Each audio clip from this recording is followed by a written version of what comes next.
Look excited.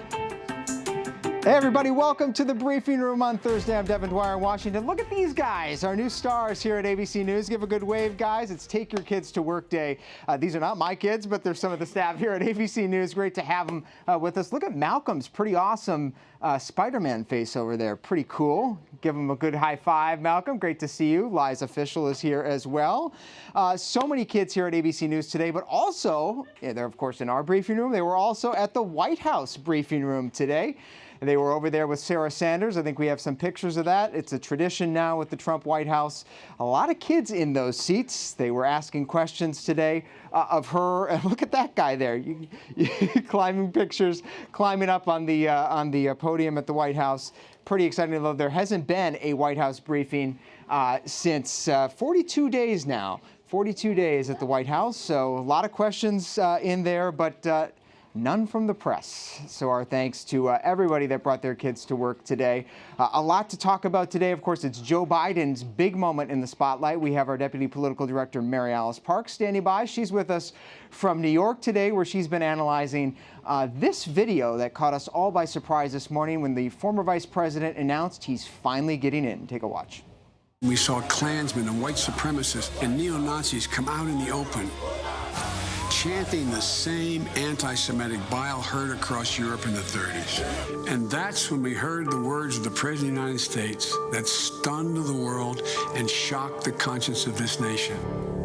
He said there were, quote, some very fine people on both sides.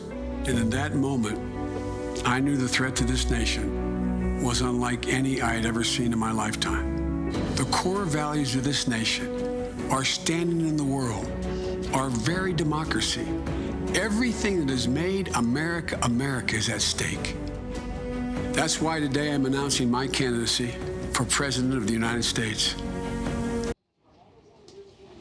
Joe Biden gets in the race, joins a field of 20 other Democrats. Mary Alice Parks is with us for some analysis on this. Mary Alice, I was struck by how dark and Trumpian, in a certain way, playing to Americans' fears the Biden video was, obviously saying that there are very high stakes in this election. Right, he's already fallen under some critique for not mentioning big Democratic platform issues like health care or the economy or jobs.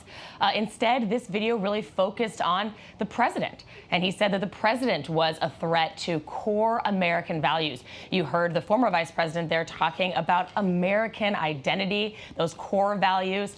He says that the essence of being an American is the American dream, the idea that anyone can make it, and dignity. It'll be really interesting to see how this video sort of percolates. I'm sure there will continue to be a lot of conversation about it. I bet that is nice. Everyone wants conversation about their announcement video. So in that way, I guess it was a big success. But it was a surprising video. And he's going to continue to be doing big events the next few days. He's here in New York on The View tomorrow. A little plug. It'll be a really exciting interview. We're looking forward to that here at ABC. And then on Monday, he has a big sort of kickoff rally in Pittsburgh before he hits those early voting states. Yeah, and he comes hot out of the gate, Mary Alice, with a lot of advantages. Just take a look at this list of endorsements from some big political figures.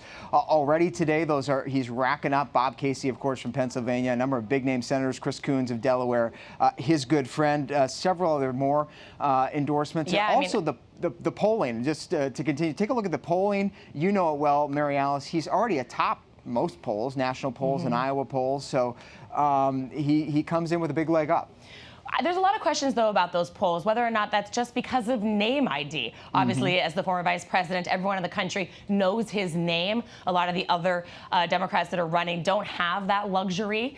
He also comes with a lot of baggage. He's been in the public eye for so long, decades serving in public office. That means he's taken some very controversial votes.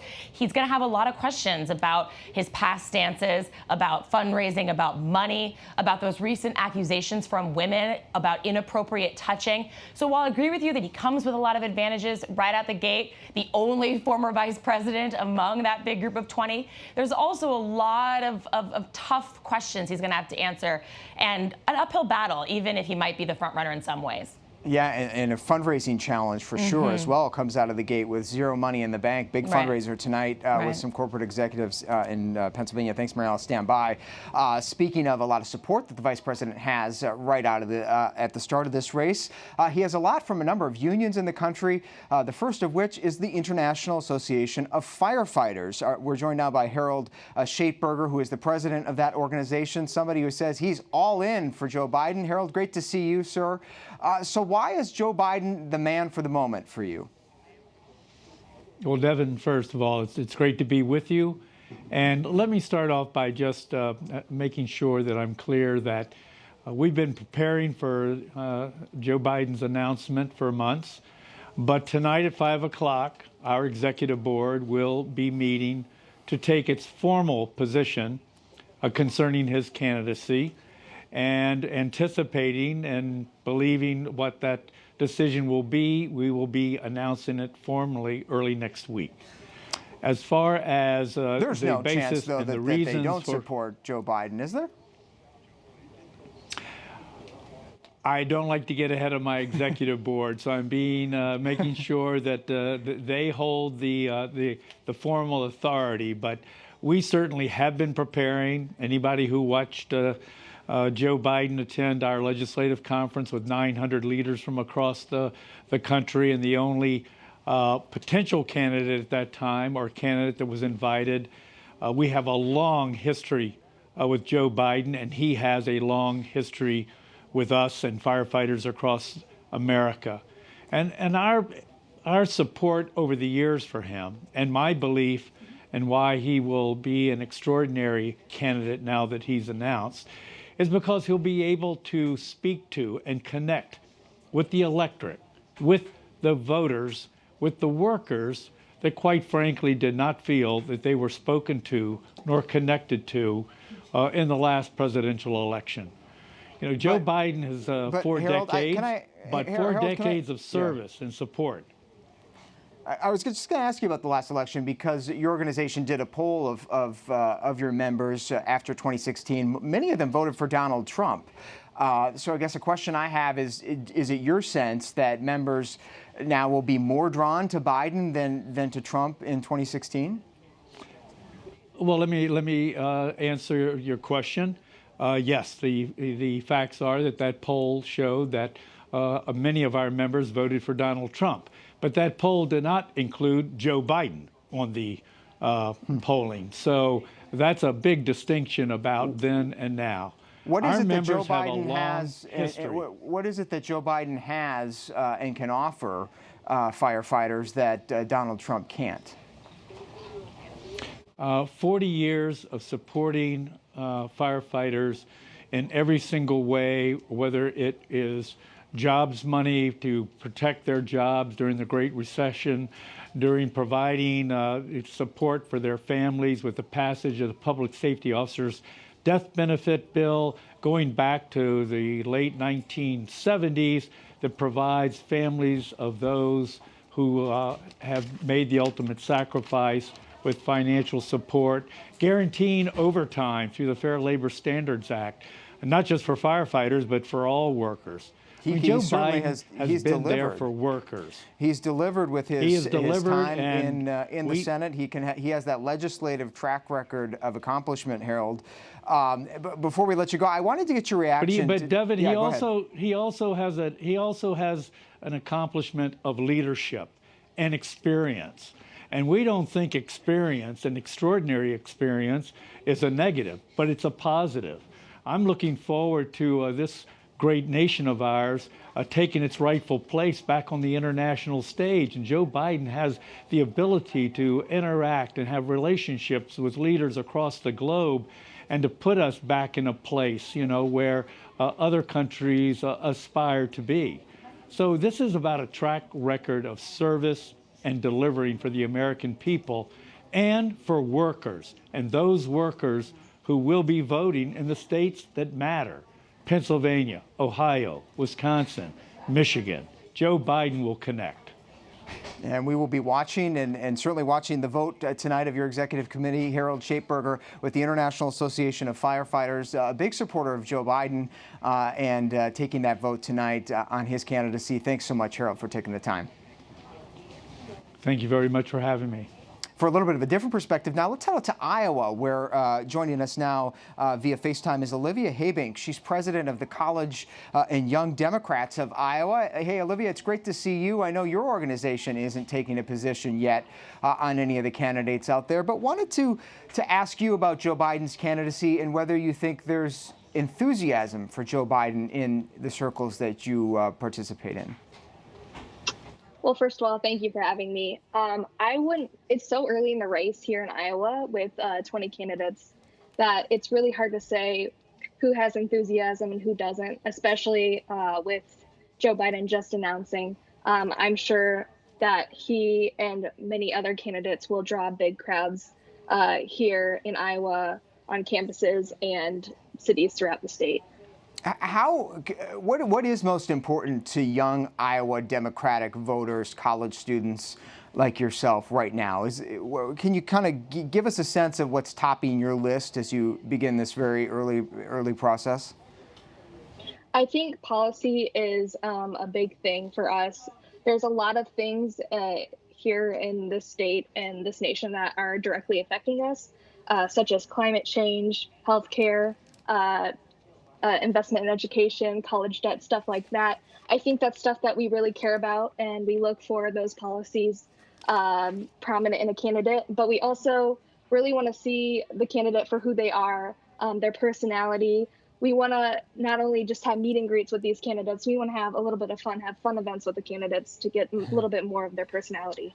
There are so many candidates, as you know, 20 of them so far. They've been swarming your state, many of them stopping by college campuses. You're in Des Moines. Has anybody surprised you? Anybody kind of caught your eye just at this very preliminary stage that you say, didn't think I'd like this person, but wow, they were actually kind of interesting? I have to say, I really do like all the candidates so far. I think they're really engaging, and they're definitely better than what we have right now. I think that a lot of them in the future will be having a lot of fun events with us college kids and young Democrats that I'm really looking forward to and seeing a more different side of the candidates. But I can't really say specifically there's one that's sticking out to me, but they're all very, very, very great candidates. And Olivia, as we take a look here at this recent poll of Democratic contenders, Joe Biden topping that list back in 2008 was the last time Joe Biden participated in an Iowa caucus. He came in 5th behind Barack Obama with 4% of the vote. As you look at Joe Biden now, and I'm sort of asking you to put your analyst hat on here, do you think young voters like yourself, particularly women in Iowa, are they paying attention to this controversy around the vice president's treatment of women, his touching of women that's made them uncomfortable? Is that even on the radar out there? I would say so, yes. I think everyone is being closely examined about their past. And will be very, very much vetted here in Iowa. And we're excited to keep hearing from you and checking in with you, Olivia Habink, president of the College and Young Democrats of Iowa. Great to see you. Good luck out there. Thanks so much for coming on. Thank you. And we should say that Joe Biden will be sitting down with ABC News tomorrow, as Mary Alice mentioned a little bit earlier, on The View, meeting the ladies of The View at 11 a.m. Eastern Time. Check that out on your ABC stations.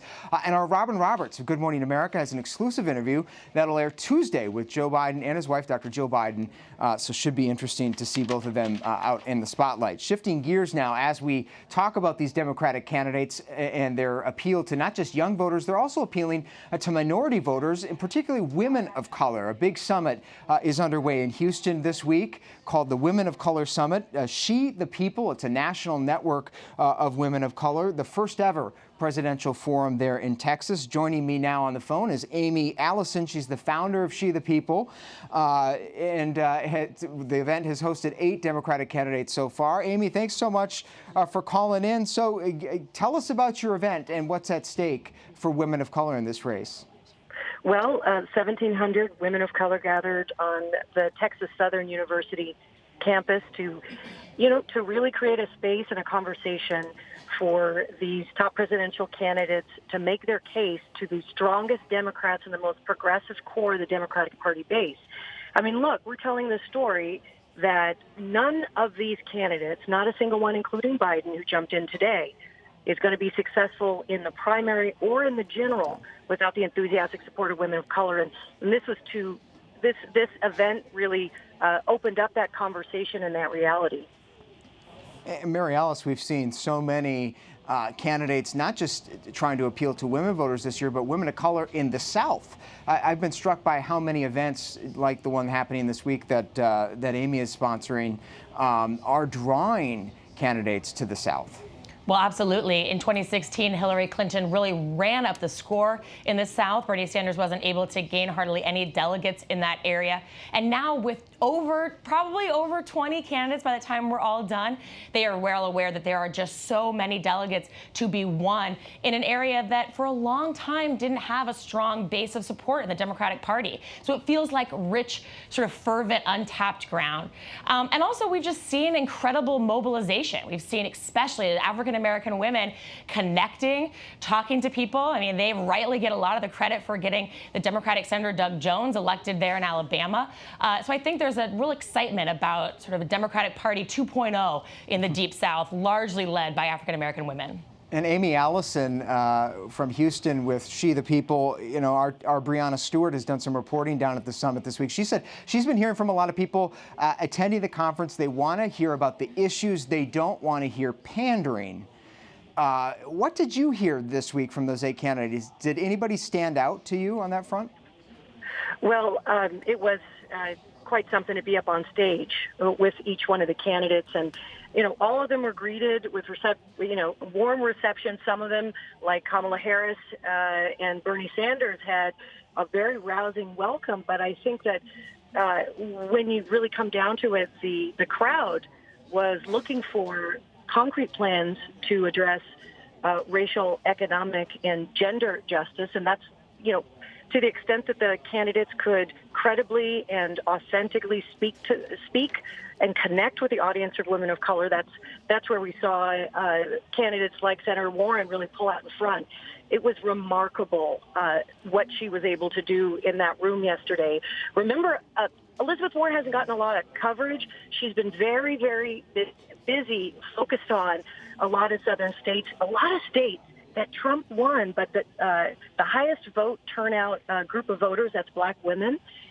That's the key. I think that's the key. And so, in order to personally connect with and build trust with black women as a very important core of the African American vote, but also the broader coalition that any of the candidates have to build. I say Elizabeth Warren really did a stellar job in terms of connecting with women of color yesterday. Yeah, really interesting stuff. Amy Allison, founder of She the People, one of the organizers of the Women of Color Conference. Thanks so much, Amy, for joining us on the phone. I want to bring in now Jada Grant. She's a freshman at Morgan State University, joining us from Baltimore. She also spent some time down there at this conference. Jada, great to see you. So I want to get your take on the candidates you heard from down there. Did anybody stand out to you? Who was most interesting? I wasn't able to physically be at the conference, but from the reception I've heard, I heard some candidates like Elizabeth Warren really stood out to the people in the crowd at Texas Southern. She did a great job connecting with the black women at the conference, and she laid out a lot of plans in order to make up for us. Drill down on that a little bit. We just heard Amy talk about Warren as well. Is it the specificity that she brings to the table? What is it that speaks to you about her candidacy? It's the specificity, like you mentioned, being able to lay out concrete plans in regards to the economics, in regards to black women, not, statistically making, the dollar in regards to white women, HBCU funding, healthcare. She's able to lay out, her plans instead of just, walking around the subject. And when you talk about those plans and those policies, you're a young college student. I presume this will be your first vote for president coming up in 2020. What's the top issue for you as you go into that voting booth? What are you looking for in a candidate? The top issue for me and a lot of the young people at Morgan State University is HBCU funding, especially in the state of Maryland. It's pretty remarkable to see like how low it is compared to other institutions. So that's the number one topic for me, is being able to allocate budgets for HBCUs. And certainly school funding, college funding is a top list on a lot of students' lists this year. A lot of proposals out there, too, for absolving college debt. Have you read up on Warren's proposal on college debt and free college tuition? Is that something that would be of interest to you? I did read up on it. I did, yes. It does sound like something that's caught your eye. Jada Grant, a freshman at Morgan State University up in Baltimore. Thanks so much, Jada. Thank you. And Mary Alice, it does seem like, as we wrap up this block, that the Democratic Party is taking an entirely different approach than the last go round in terms of where they're focusing their early attention, not just geographically, but demographically. I think you're exactly right. And I was really struck by that line that people are going to be judging the candidates' abilities to speak authentically on these issues. You can't fake that, right? That's the crux of that word. Some candidates are going to be able to talk about issues of race and gender and diversity in a way that others are going to struggle with. And the audience is acutely aware of who gets them, and it's hard to explain to a diverse room that you understand the issues that they're struggling with, and the candidates that are going to succeed are going to be the candidates that can figure that out. Mary Alice Parks, our Deputy Political Director. Great to see you from New York, Mary Alice. Thank you so much. Shifting gears now, speaking of Democratic candidates, let's talk a little bit about the one from the 2016 presidential election, Hillary Clinton. She has broken her silence on the Mueller report since it came out in an op-ed overnight in the Washington Post, talking about a path forward for Democrats. This is what she said. She said the debate about how to respond for Russia's sweeping and systemic attack and how to hold President Trump accountable for obstructing the investigation has been reduced to a false choice: immediate impeachment or nothing. She went on to say that she thinks that Mueller's report leaves many unanswered questions, in part because of Attorney General Bill Barr's redactions and obfuscations. She said it's a roadmap. It's up to members of both parties to see where that roadmap leads. She's basically calling for further investigation, not a rush to judgment on impeachment. For a little more on this, I want to bring in, I guess now, Amanda Renteria from New York. She's joined us. She was a former national political director on Hillary Clinton's campaign. Also actually happened to have been down at the She the People Women of Color Conference. Amanda, it's great to see you. It's great to be here. So I want to get your reaction to Secretary Clinton's sort of prescription for the Democratic Party as we head into this campaign with respect to the Mueller report. She's basically saying, don't rush to judgment on impeachment, keep the investigation going, and focus on the agenda, something that sort of they can do at the same time. Do you think that's a good approach? I do. And as I was reading through it, I was a chief of staff in the U.S. Senate, worked there for about 9 years, and it very much read, what should the Senate do? What should the House do? What's the right policy process? And it is true. There's no reason to rush to judgment. And in fact, there was a thoughtful report that really did leave different strands to investigate. And as what happens on the Hill is everybody dives into that policy work and follows it through. And I think she's absolutely right about let's do this in a thoughtful way. No need to rush, and let's see where it leads us. What do you make of Elizabeth Warren's argument that we need to launch headlong into impeachment? The evidence is all there. No further investigation is needed. And in fact, Democrats, even as Hillary Clinton says, can walk and chew gum at the same time and should also focus on policy.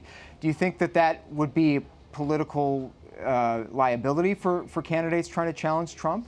I read the report, particularly spent a lot of time reading Volume 2, and it is hard to get to the end of it and not see how this doesn't lead us to an impeachment proceeding.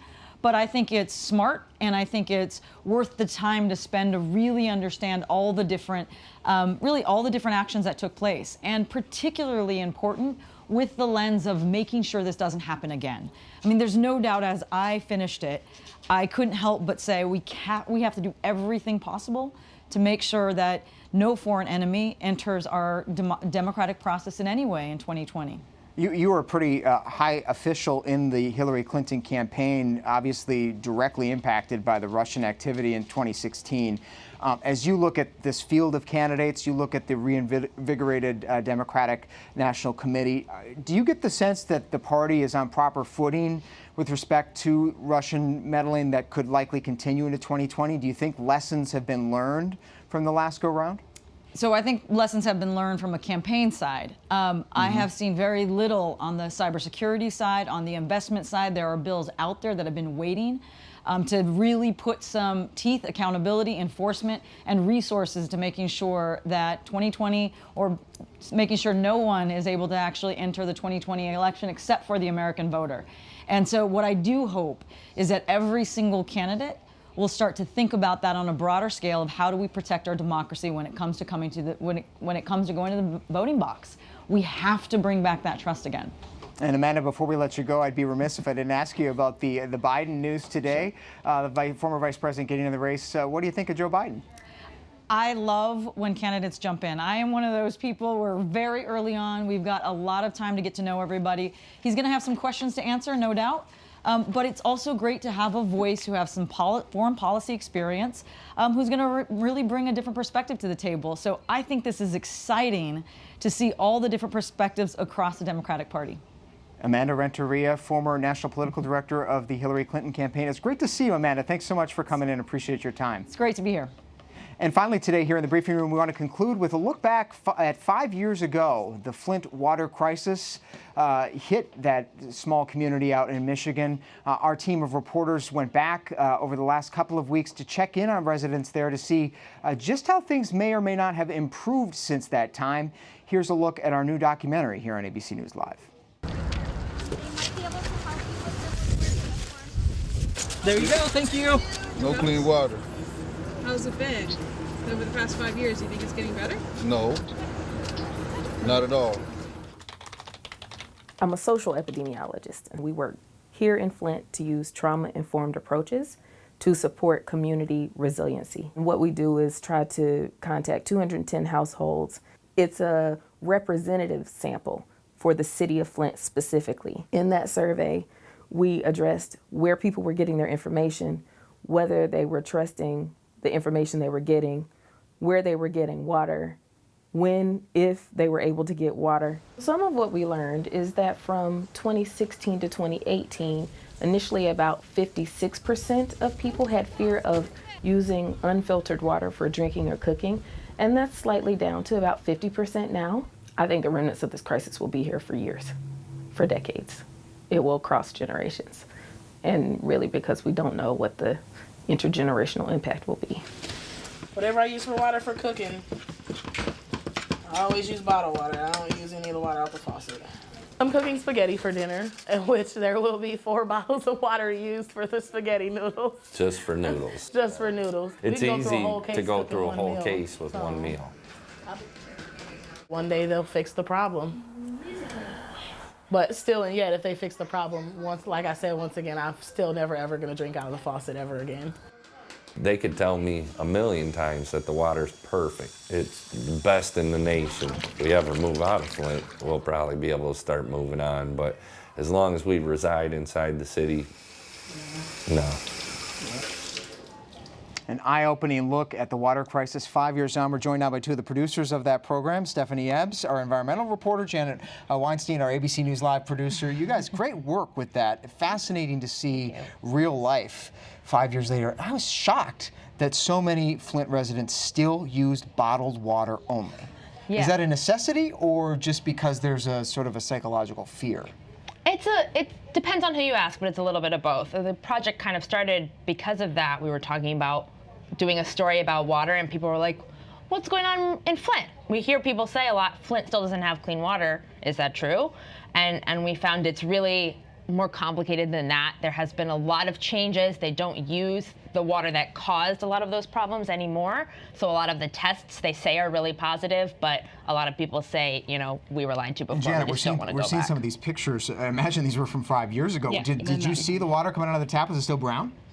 So we embedded with one family, and that was where we saw water being poured out, and it wasn't brown in their home. Well, how are these families handling this? Are they taking donations? Are they having to spend money? How do they get through this? Yeah, so a lot of water is still donated to the city through some private foundations. Companies like Nestle have donated millions of bottles, but they are not getting as much resources as they once did, partly because the state says the water looks good compared to what it was then.